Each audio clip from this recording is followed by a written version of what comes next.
3분기의 주제가 따라하겠습니다. 죄에 대하여, 큰 목소리로 죄에 대하여, 의에 대하여, 심판에 대하여 라고 하는 이제 주제를 가지고 제가 함께 말씀을 나누기 시작했습니다. 죄에 대한 얘기, 참 쉽지는 않은 얘기인데 이런 말씀을 준비하는 과정에서 저 스스로도 주님 앞에 제 삶의 모습들을 낱낱이 해부할 수밖에 없는 그런 시간이 아닌가 생각해 봅니다.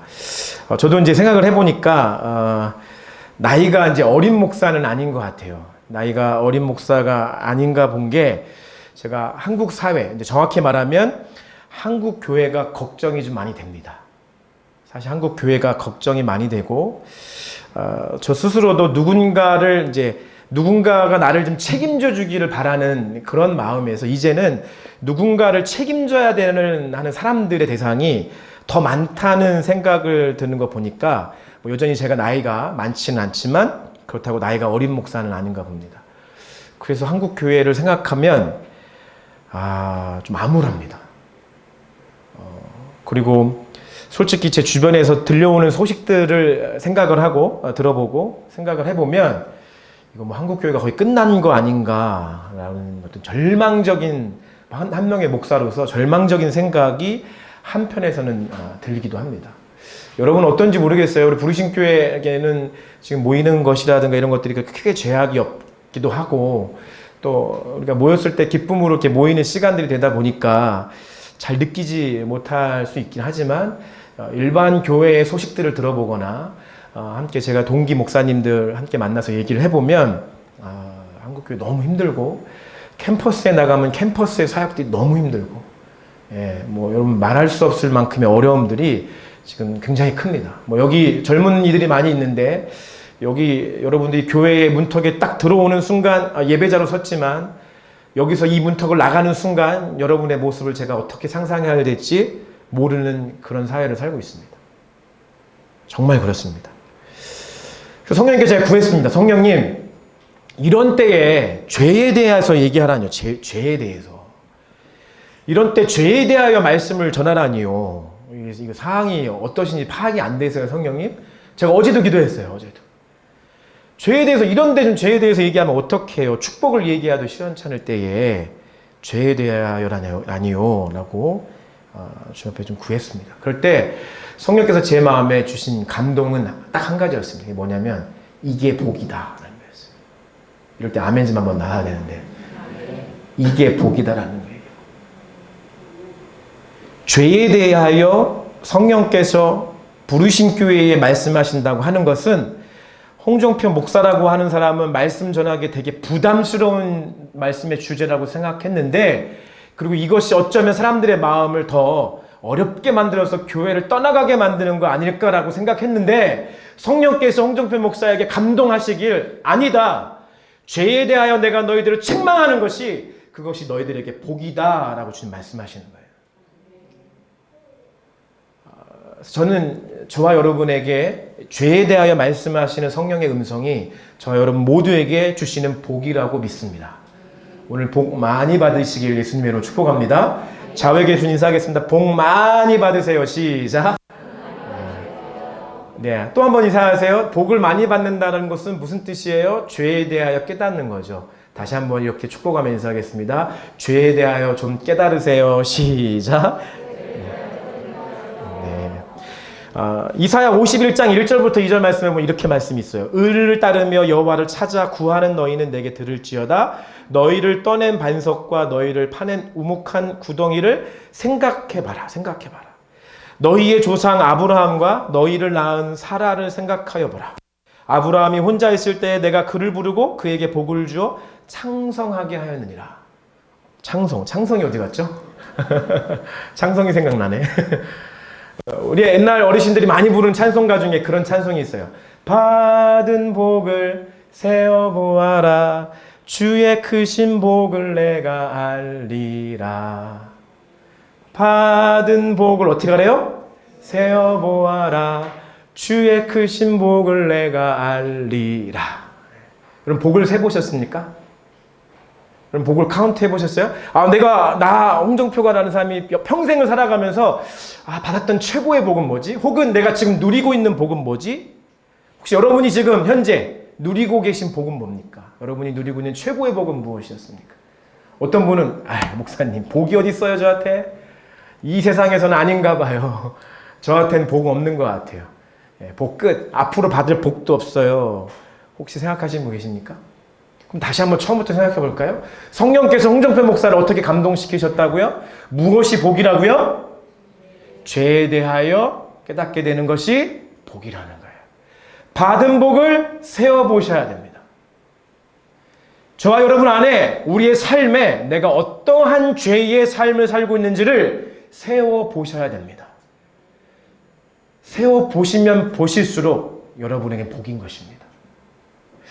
지난 한 주 동안 저희가 인도하는 우리 웨이브 소그룹도 있고요.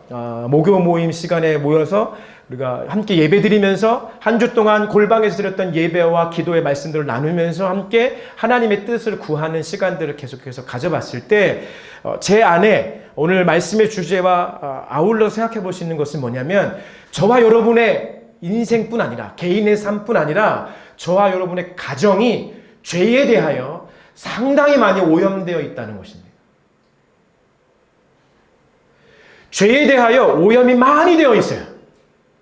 우리가 생각하는 것 훨씬 이상으로 저와 여러분의 삶을 살아가고 있는 주변의 환경이 죄에 많이 오염되어져 있어요.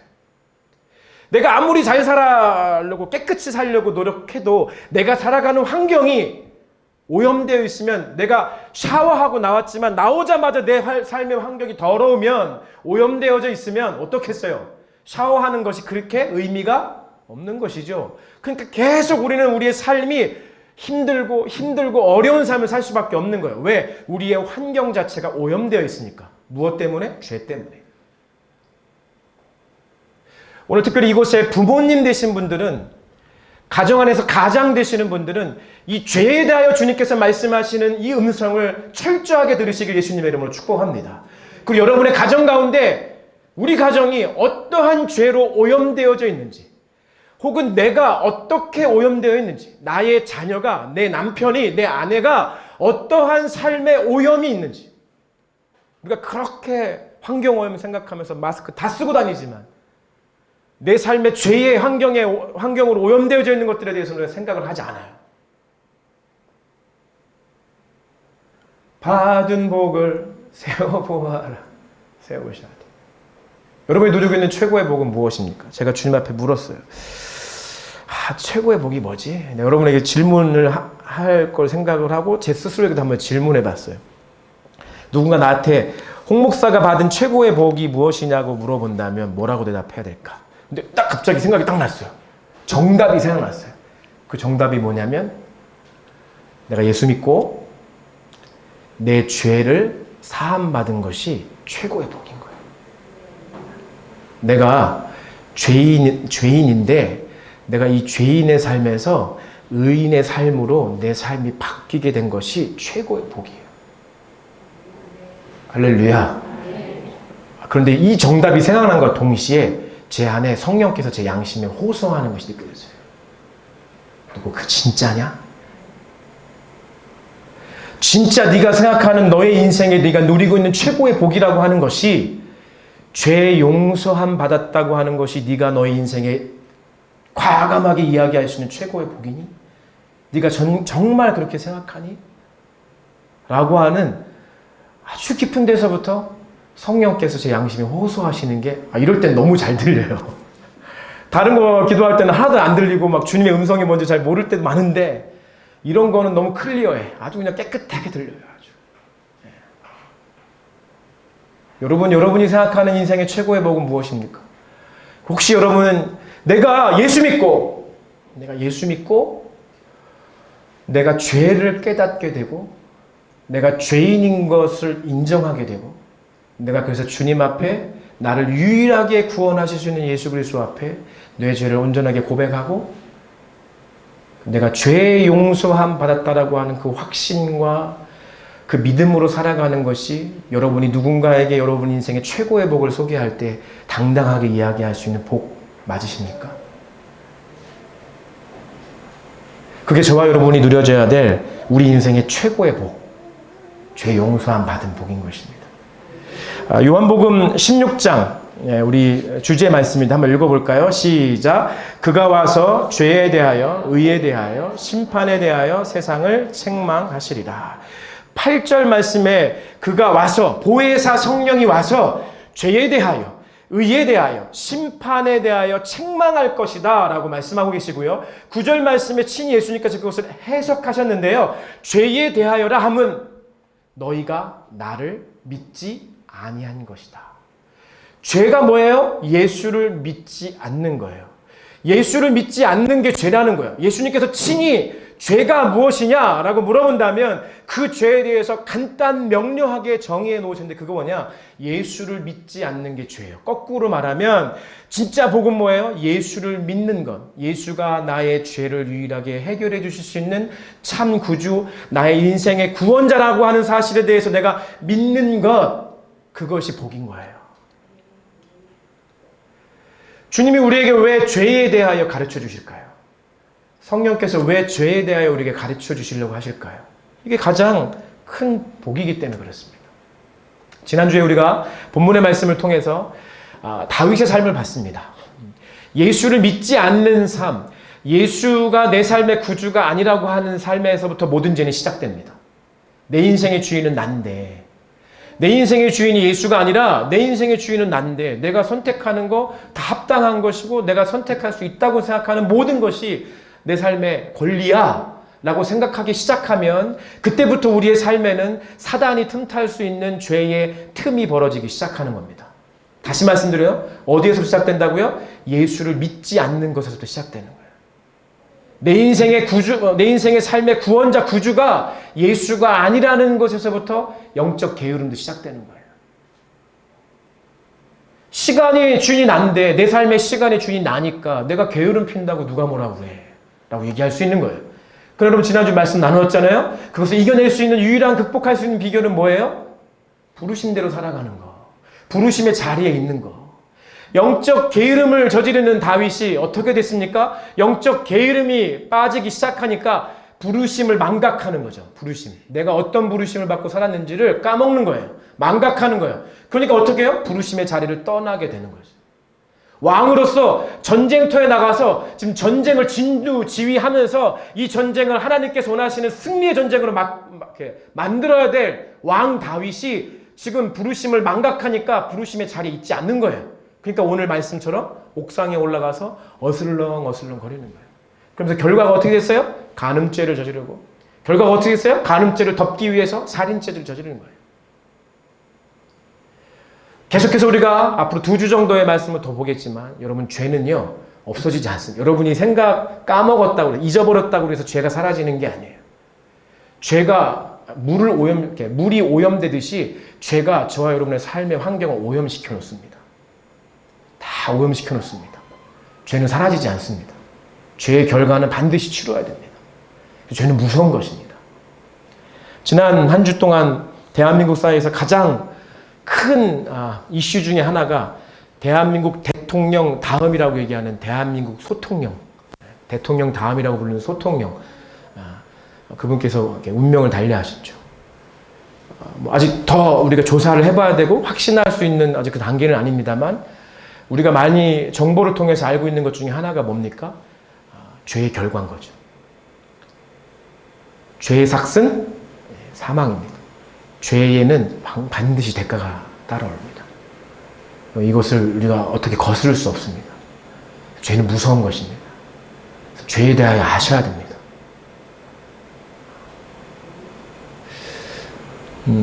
다윗이 오늘 말씀을 통해서 제가 지난주 그 설교 스포를 이렇게 말씀드렸죠. 죄는 반드시 원인과 과정이 있다고.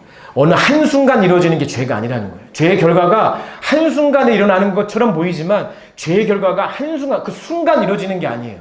받은 복을 세어보려는 것이 죄를 세어보는 것이라고 한다면 이 죄의 과정들을 세밀하게 따져보면 어디에서부터 오염됐는지, 어디에서부터 진리의 영역이 무너졌는지, 어디에서부터 사단이 틈탈 수 있는 틈이 생겼는지를 우리가 알게 되어 있어요. 그래서 죄를 반드시 따져보셔야 됩니다. 그 첫 번째가 영적 게으름이었고요. 그 두 번째가 뭐냐면 따라 하겠습니다. 정욕. 정욕. 예, 우리 요한일서 말씀 한번 볼까요? 다음이죠. 예. 시작. 이는 세상에 있는 모든 것이 육신의 정욕과 안목의 정욕과 이생의 자랑이니 다 아버지께로부터 온 것이 아니요 세상으로부터 온. 아멘. 여기서 그 육신의 정욕이 세번역 성경에는 뭐라고 나와 있냐면 눈의 욕망이라고 나왔습니다. 눈의 욕망. 오늘 여러분에게 소개할 죄는 욕망입니다. 욕망. 특별히 눈의 욕망, 귀의 욕망, 우리가 가지고 있는 오감의 욕망입니다. 그 욕망 가운데 빠져 있으면 죄가 우리 가운데 아주 물밀듯이 우리의 삶에 들어오게 됩니다. 보는 것의 중요성은 너무 잘 알고 계시죠. 보는 것에 대한 중요성은 뭐 우리가 이야기하잖아도 너무 많이 압니다. 오늘 다윗이 영적 게으름에 빠져서 부르심을 망각하고 부르심의 자리에 있지 않고 지금 옥상에 올라가 가지고 거닐고 있습니다. 제가 지난주 잠깐 소개했죠. 그 옥상은 나중에 그의 아들이 그 죄의 결과로 나타나게 되는 아주 끔찍한 간음의 현장이 되는 것이 그 옥상입니다. 여러분, 죄는 다 이렇게 고리가 있어요. 고리가 다 연결되어 있어요. 그 옥상에서 지금 다윗이 거닐다가 뭘 봤어요, 지금?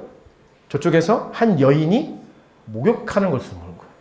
제가 뭐 이해가 좀 되지 않아서. 지금 다윗은 왕궁의 옥상에서 거닐고 있거든요. 뭐 이때는 뭐 지금 다윗 시대도 아파트였나? 뭐 이렇게 밀집되어져 있는 이렇게 빌라가 탁 붙어 있는 그런 집이었나? 가까이 보이나? 한번 생각을 해보세요. 다윗이 어떻게 옥상을 거닐고 있는데 한 여인이 목욕하는 모습에 매료가 돼가지고 그 여인이 너무 아름답게 보여가지고 그 여인 누군지 정보를 알아오라고 하는 거예요. 근데 이게 인간적으로 의학적으로 생각해봤을 때 이것도 다윗이 막 무슨 몽골리안도 아니고 뭐 시력이 막 5.0 이상도 아니고 막 이거 어떻게 가능했을까요? 이거 어떻게 가능하죠? 아무리 생각해도 왕궁과 백성들이 사는 곳은 분명히 분리되어 있을 것이고 멀리 있었을 텐데 망원경을 가지고 본 것도 아닐 텐데 이게 어떻게 가능할 수 있었을까라는 거죠. 그거에 대한 추측과 해답으로 어떤 분이 이렇게 표현을 했어요. 너무 제가 공감이 되는 해석이었어요. 뭐냐면 다윗이 시력이 좋아서가 아니라 다윗이 어떤 망원경과 어떤 물질의 과학의 문명을 이용한 것이 아니라 다윗은 이미 그 안에 보고 싶은 것을 본 것이다라는 거예요. 여러분, 저와 여러분의 삶의 습성을 한번 생각해 보세요. 우리 보고 싶은 것만 보잖아요. 우리 듣고 싶은 것만 듣잖아요. 내가 가슴속에 새기고 싶은 것만 새기지 나머지는 정말 중요한 건 보지 않고 정말 들어야 될 것은 듣지 않고 정말 느끼고 깨달아야 될 것은 느끼지 않는 게 저와 여러분의 인생의 모습이 아닌가 생각해 보셔야 돼요. 한 가정이 백화점에 갑니다. 아빠, 엄마, 자녀들이 백화점에 갑니다. 야, 우리 백화점 가자 하면 모든 가족원들이 좋아요 하고 백화점을 딱 가요. 근데 다 같이 백화점을 가지만 각자 마음속에 보고 싶은 것은 어때요? 다 달라요. 엄마가 가고 싶은 코너가 있고 아빠가 가고 싶은 코너가 있고 애들이 가고 싶은 코너가 있어요. 다들 한 백화점 한 장소를 지나가지만 각자 다 보고 싶은 것만 보고 듣고 싶은 것만 듣는 것이 우리 인간 안에 있는 죄의 속성이라는 거예요. 눈의 욕망. 이미 부르심의 자리를 떠나 있는 다윗은 이미 다윗 안에 보고 싶은 것은 다 이미 다 결정돼 있었던 거예요. 여러분, 그런 거 신비한 능력들을 경험하잖아요. 아니, 스쳐 지나가는데 보이는 게 있어요. 자동차를 타고 빠르게 스쳐 지나가는데 이 사람에게는 저게 보이고 이 사람에게는 다른 것이 보여요. 각자 보고 싶은 것대로 보이는 것들이 있어요.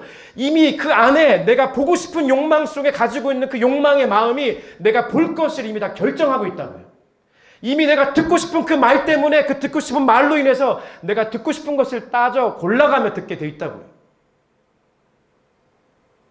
다윗이 옥상을 거닐면서 이미 그 안에 있었던 음욕의 마음들이 이미 그가 음욕의 마음들로 그 마음들을 채워놨기 때문에 그가 마치 스쳐 지나가고 멀리 있는 그런 목욕의 장소를 하는데 그게 너무 눈에 띄게 크게 떠서 보이는 거예요. 마치 죄가 망원경이 돼가지고 확대되어서 너무나 선명하게 너무나 현장감 있게 그게 느껴지기 시작하는 거예요.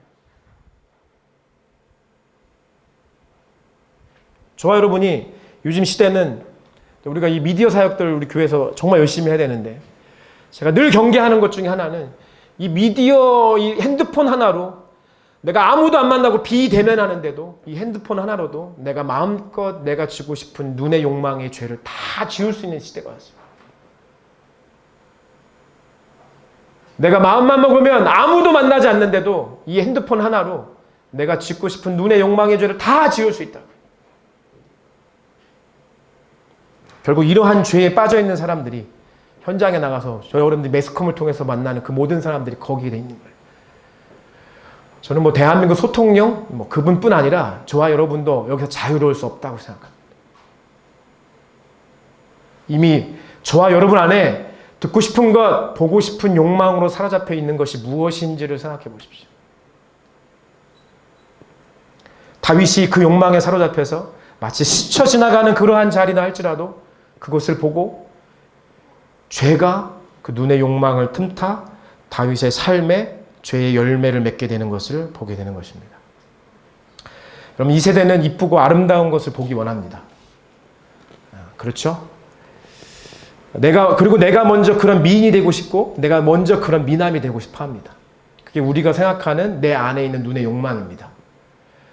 그래서 우리가 요즘 남자 여자 할 거 없죠. 사실 뭐 누구를 가리키는 게 아니라 남자 여자 상관할 거 없이 너도 나도 성형과 메이크업과 의상과 치장에 너무나 많은 과한 관심과 행동을 합니다. 다시 말씀드려요. 너도 나도 성형과 메이크업에 치장에 뭐 의상에 너무나도 과한 관심과 행동을 합니다. 지난주에 여기에 여기 스페이스홍에 있으면 되게 재밌어요, 여러분. 하루가 어떻게 지나가는지 모를 정도로 재밌어요. 지금 2번 했는데 지난주에도 또 왔어요. 누가 왔냐면 이 근처에 타투 아카데미라고 했어요. 타투 아카데미. 타투 아카데미에서 거기 조직적이야. 아주 그냥 기수를 따져가지고 아주 그냥 교회 가르게 해야 되겠다는 생각이 들 정도로 아주 조직적으로 사람들 잘 길러내요. 타투 예술 아티스트를 많이 막 만들어내요. 그 사람들이 기수별로 와가지고 여기서 막 자기들끼리 막 전략도 얘기하고 온라인상에서 어떻게 되는지도 얘기하고 막 다 얘기해요. 예. 저도 이제 새삼 느끼죠. 와, 정말 이 세상의 미의 기준이 제가 따라갈 수 없는 어떤 미의 기준은 정말 많이 바뀌는구나. 그러니까 거기 온 사람들이 타투 아카데미에 이거 만드는 거 가지고 상업적인 일을 하려고 하는 사람들이니까 얼마나 대단하겠어요. 막 아주 화려하게 하고 옵니다. 아주 화려하게. 아주 화려합니다. 뭐 저한테 사장님 저희 자주 올게요. 이러고 왔으니까 제가 나중에 연락하면 오세요. 타투. 뭐 혹시 여기 타투 하고 싶으신 분 계세요? 제가 싸게 연결시켜 드릴게요. 미의 기준이 정말 다르고요. 세상은 정말 우리가 생각하는 것 이상으로 빨리빨리 돌아가고 있습니다. 여러분 그렇게 타투도 하고 치장하고 아름답게 하고 막 성형도 하고 뭐 하고 다 해가지고 나가서 뭐 하고 싶은 거예요. 최다의 홍대 가가지고 클럽 가가지고 길거리 가다 헌팅 한번 당하고 싶고 클럽 가서 부킹 한번 당하고 싶은 거 아니에요. 다 그렇게 해서 만나가지고 젊은이들 놀면 좋아요? 그게 성공하는 거예요? 그렇게 갖춰가지고 가서 부킹 당하고 헌팅 당하면은 여러분 인생에 진짜 획기적인 승리의 삶이 오는 거예요? 정신 차리세요. 그 다음부터 저주 시작에 그 인생의 끝이 좋을 수가 없어요. 그렇게 놀면 인생에 좋은 것이 옵니까? 절대 오지 않습니다.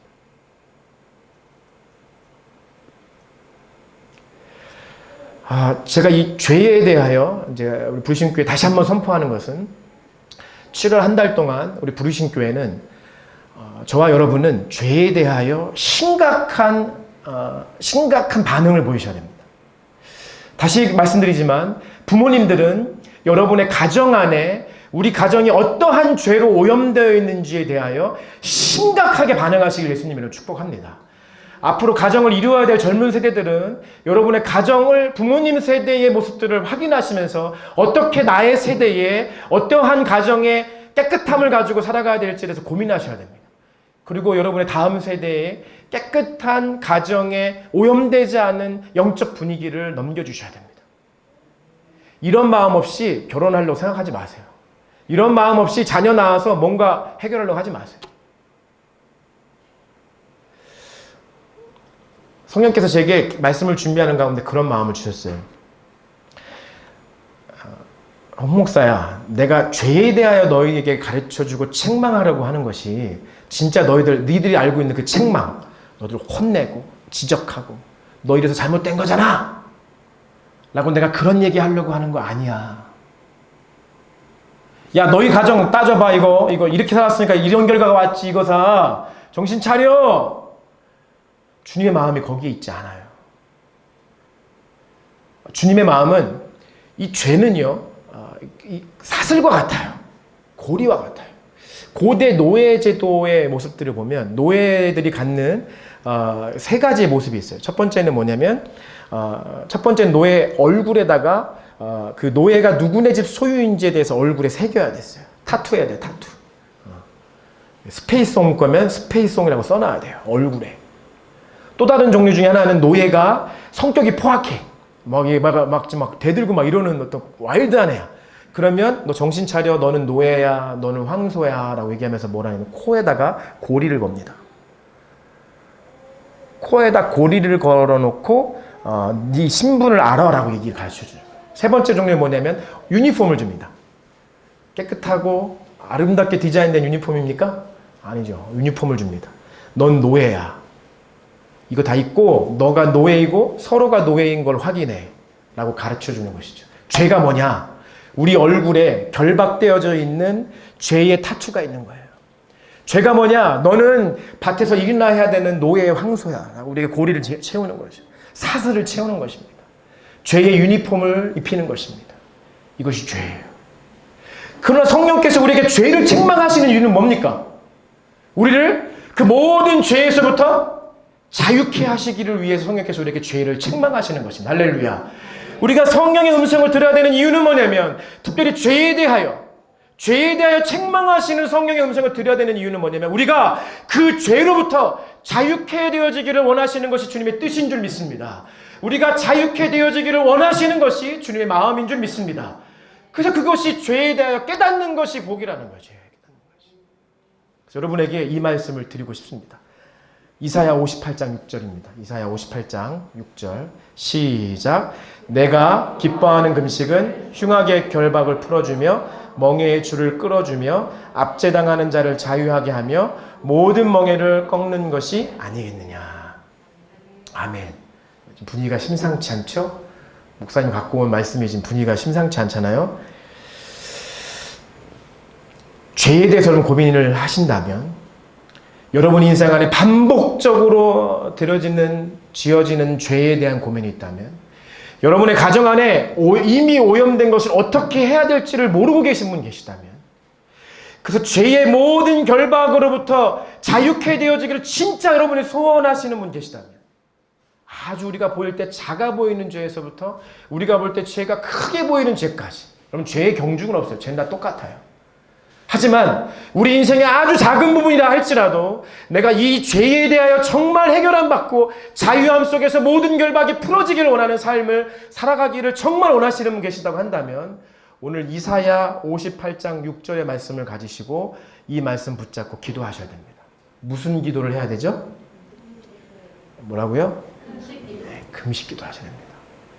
흉악한 결박을 끊어낼 수 있는 영적인 원리의 기도는 뭐냐? 금식 기도입니다. 내가 왜 이러한 음란으로부터 내가 끊어지지 않을까? 내가 왜 이 음란에서 어떻게 목사님 이게 해결이 안 돼요? 나도 해보려고 내 해결이 안 돼. 해결이.